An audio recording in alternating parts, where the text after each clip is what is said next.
of the big founders of quantum mechanics said it's never going to happen that we will have manipulation on a single atom base. And now I'm in a consortium where we catch single atoms and manipulate them. How crazy is that, right? So I met with Carsten here at Quantum.Tech conference, and I'm very eager to hear what he brings with us, because he just told me that he founded a company, right? Yes, the company that I founded was 2021 with a good friend of mine. And basically we came from consulting, but since I love the quantum tech and quantum research so much, I really wanted to get a product out. And I think since 2 or 3 months ago we started a product that's called QAlchemy that helps to bring classical data into a quantum computer. And that's really a great milestone, and I'm really excited about that. I love the research behind it, so also as a little bit of background, I have a PhD in mathematics, and I love doing research with collaboration around the world. We have people from Brazil, from South Africa, and from Korea, and we all work together there and make it happen, so to speak. That's really great. Whenever I try to actually understand quantum mechanics and quantum technologies, I just get a headache. What exactly is it that fascinates you about quantum technologies? Yes, okay, that's a good question, and it's a very personal answer, of course. I like applications, so I'm a mathematician, okay, but I like the applications as well, and I wanted to do something that has computer science in it, physics and mathematics, and quantum computation actually is very much like in the intersection of all these three things. So that really joins in three things that are really important to me from a technical and science perspective. Yeah. Did you always know that this is going to be the path that you're taking, or was this like a spontaneous decision when you were already in the job market and you decided to pivot in this direction? No. Actually, this is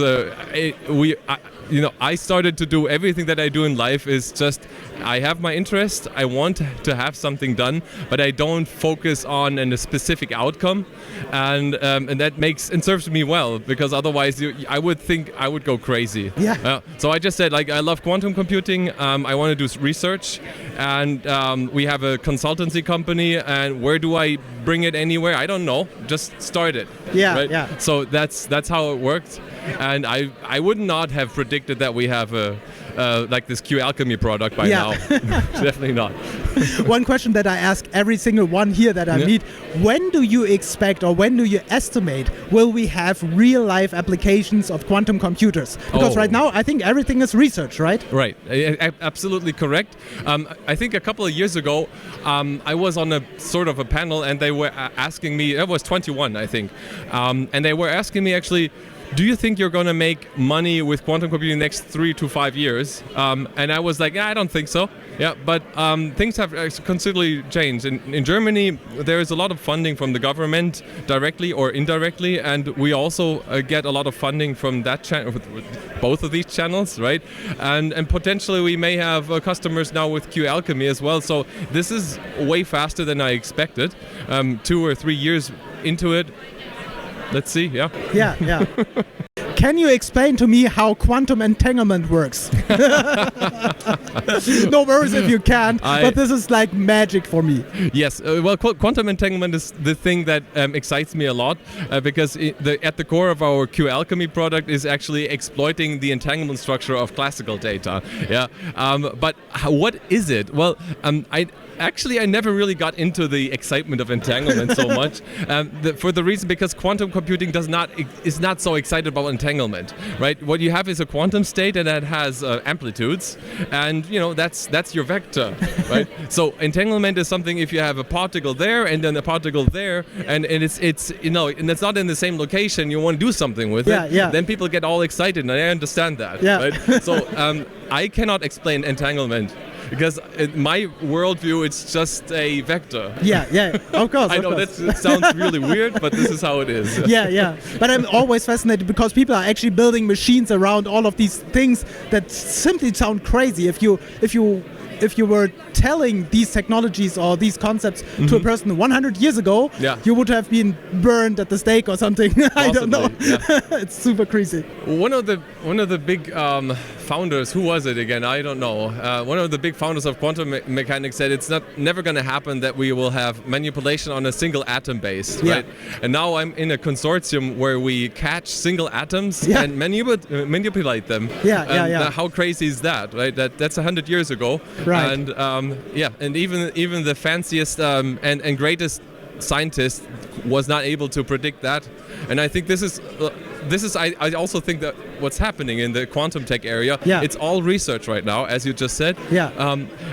But the pace is incredibly high, and a lot of smart people come into the area and really want to try to solve the biggest challenges that we have on science and technology engineering, and that I think is exciting. And as we learned in the pandemic, is that we are not good at predicting exponential growth, and neither am I. So 2 years ago I would have said, like, no way, I'm not going to be here, I'm not going to be excited, I'm not going to have a product, this is not going to happen.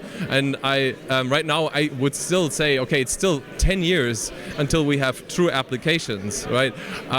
But I may be wrong. For all of our viewers who are planning to get into the field of quantum technologies, what do they need to bring? What do they need to study to actually get going in this? Well, I think bringing is more important than studying. I have a lot of brilliant employees, and these people are great, but what they usually do not have is an interest in the science stuff, right? So they're great software developers, they do DevOps, infrastructure, everything, like everything on the IT side. So if you really want to go into that, then of course you need to be very interested in science, fundamental science, mathematics, physics, and computer science, also I believe on a degree, on a university level. It helps immensely. Don't be disappointed if you're not there. You can still make it. It's all about how you think about this, right? But after that, the next most important thing is that you are willing to do the dirty handwork of coding, testing, and writing software, because otherwise this is just theory. And theory and practice is a big difference. All right. Thank you so much for your insights, and enjoy the rest of the company. I will. Thank you. The rest of the conference. I will also enjoy the company, I hope. All right. Thank you so much.